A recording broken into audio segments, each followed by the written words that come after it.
नमस्कार दोस्तों, राधे राधे।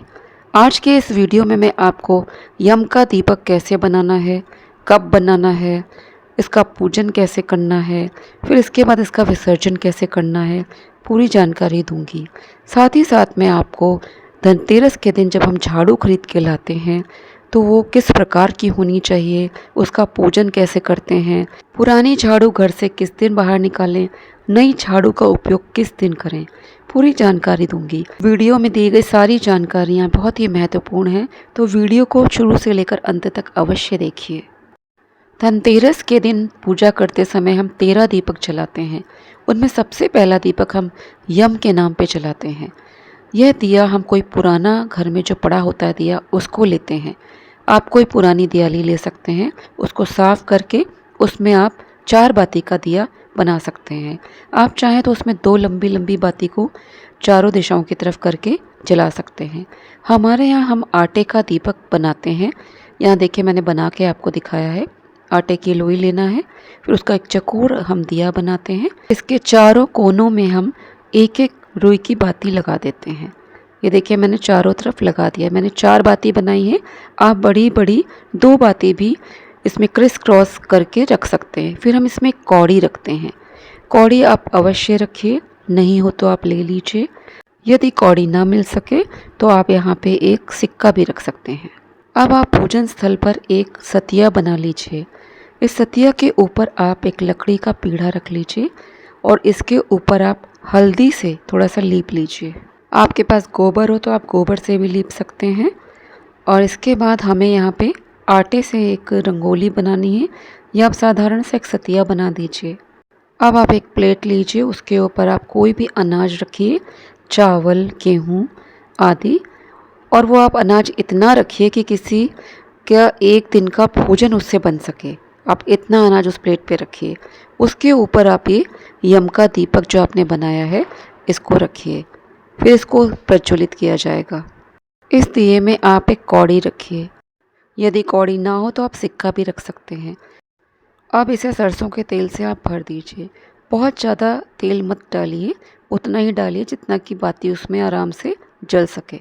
चारों बातियों को आप अच्छी तरह से तेल में डुबो दीजिए। ये मैंने यहाँ पे देखिए दीपक को प्रज्वलित कर दिया है। चारों दिशाओं की ओर मैंने इनको प्रज्वलित कर दिया है। इस दीपक को दक्षिण दिशा की तरफ रखा जाता है, लेकिन यदि आपका घर ऐसी जगह पे है कि उधर दक्षिण दिशा नहीं पता चल रही है तो आप चारों बातियों को जला के रख सकते हैं चारों दिशाओं की ओर। यम जी का दिया जलाते समय कभी भी उनका आवाहन नहीं किया जाता है। यमदेव को बुलाया नहीं जाता है, बस उनके लिए दीपक जला दिया जाता है। यहाँ देखिए हमने यहाँ पे पहले जल अर्पित करा है, फिर पुष्प चढ़ाया है, फिर हम इसके दीपक के ऊपर हम चंदन लगा देंगे, पीला चंदन। इस दीपक पे सिंदूर आदि नहीं अर्पित किया जाता है। पीला चंदन आप लगा सकते हैं, रोली भी लगा सकते हैं। दीपक प्रज्वलित करते समय आप बस भगवान से यही प्रार्थना करें कि हे यमदेव, हमारे घर में किसी की भी अकाल मृत्यु ना हो। आप हमेशा हमारे परिवार की रक्षा करें, किसी को भी अकाल मृत्यु प्राप्त ना हो, आपकी कृपा दृष्टि बनी रहे। जल, चंदन आदि अर्पित करने के बाद हम यहाँ पुष्प अर्पित कर रहे हैं। यहाँ हम भोग भी लगा रहे हैं। लाई और बताशा, दिवाली में जितनी भी पूजा होती हैं, लैया और खील, बताशा, ये सब अवश्य ही चढ़ाया जाता है। लैया एक बार ना भी चढ़ाएं, लेकिन खील और बताशा आप अवश्य चढ़ाइए। आप यदि और कोई मिठाई चढ़ाना चाहते हैं तो वो भी आप चढ़ा सकते हैं। अब आपको आपके घर में जितने भी सदस्य हैं उतने सिक्के लेने हैं और उसको इस दीपक के चारों तरफ परिक्रमा करा के रखते जाना है। ठीक है, तो हमारे यहाँ जैसे हम 3 सदस्य हैं तो मैंने 4 सिक्के लिए हैं, क्योंकि मेरे यहाँ कान्हा जी को भी हम परिवार का सदस्य मानते हैं, तो उनके नाम से भी मैंने परिक्रमा यमदेव जी की लगा दी है। अब ये सिक्के हमने साइड में रख दिए हैं। दीपक को आप धूप पे दिखा दीजिएगा। अब इस दीपक को पूरे घर में दिखाकर फिर हमें घर के बाहर दक्षिण दिशा की तरफ रख देना चाहिए। और आपको बिना पीछे देखे हुए, आप पीछे अपने हाथ से या बिना देखे किसी तरह से दरवाजे को बंद कर लीजिए और फिर घर के अंदर आ जाइए। आप ध्यान रखिए घर का कोई भी सदस्य दीपक जलने के बाद उसे देखने ना चाहे। यम का दीपक जलाने के बाद ही फिर हम घर के अंदर लक्ष्मी जी की, कुबेर जी की, धन्वंतरी जी की पूजा अर्चना करते हैं। अब जब ये दीपक बुझ जाए उसके बाद ही आपको देखने जाना है और इसकी जो बत्तियां हैं इसको हटा देना है और इस कौड़ी को आपको निकाल के रख लेना है और इसको एक लाल कपड़े में बांध कर तिजोरी में रख देना है।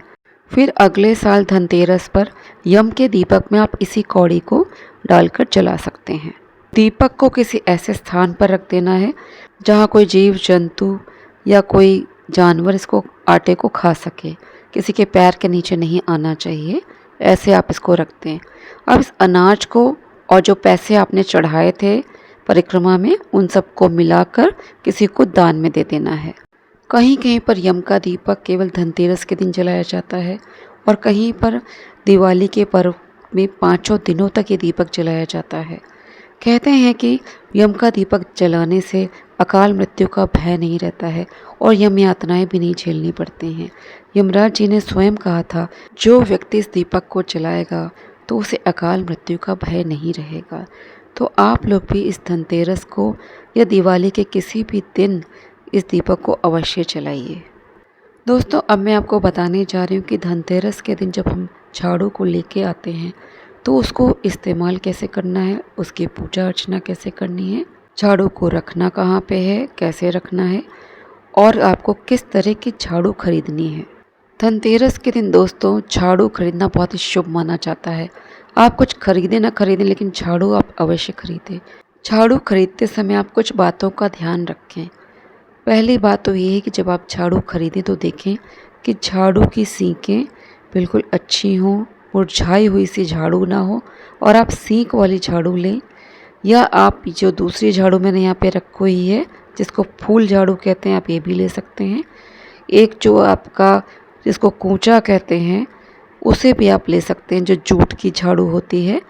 आपको प्लास्टिक की झाड़ू नहीं खरीदनी है। झाड़ू का हैंडल प्लास्टिक का हो सकता है लेकिन जहाँ से झाड़ू हम लगाते हैं आगे से वो प्लास्टिक की नहीं होनी चाहिए।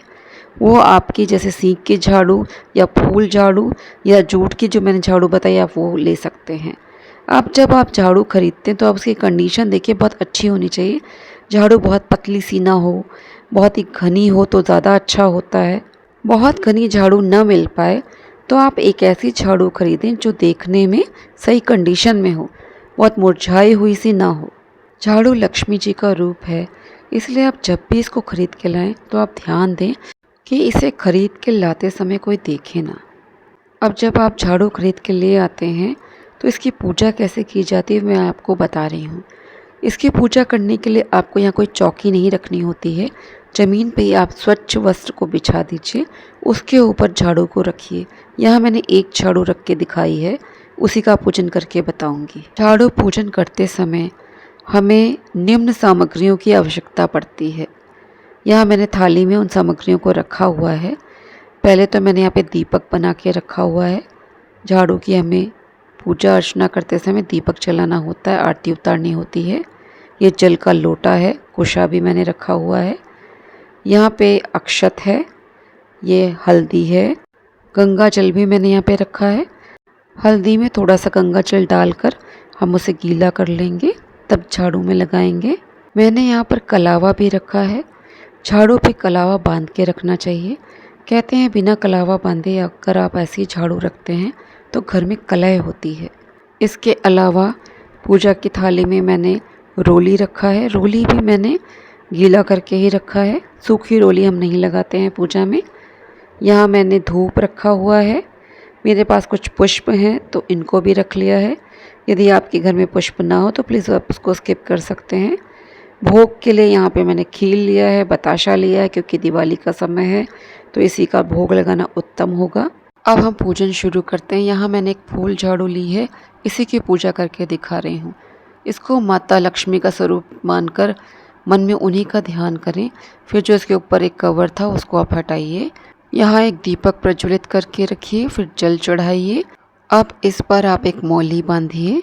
मौली बांधने से घर में शांति रहती, कलह नहीं होती है। अब हम हल्दी लगाएंगे, फिर हम कुमकुम लगाएंगे, पुष्प अर्पित करेंगे, अक्षत चढ़ाएंगे, दीपक दिखाएंगे, फिर हम धूप भी जलाएंगे। अब हम बताशा चढ़ाएंगे और यहाँ पे खील चढ़ाएंगे। ये भोग प्रसाद हो जाता है। और खील आपको अवश्य चढ़ानी चाहिए। दिवाली में पाँचों दिनों, पाँचों जो पर्व पड़ते हैं दीपावली में, सब में हमें खील बताशा अवश्य चढ़ाना चाहिए। अंत में हाथ जोड़कर माता लक्ष्मी से पूजा अर्चना में हुई कमी के लिए क्षमा याचना करेंगे। माँ स्थायी रूप से हमारे घर में निवास करें। माँ की हम पर हमेशा कृपा बनी रहे। हमें पुरानी झाड़ू को दिवाली के दिन घर के बाहर नहीं निकालना चाहिए। उसे दिवाली के दूसरे दिन बाहर निकालना चाहिए। उस पर एक काला धागा बांध दें, फिर उसको बाहर निकाल दें।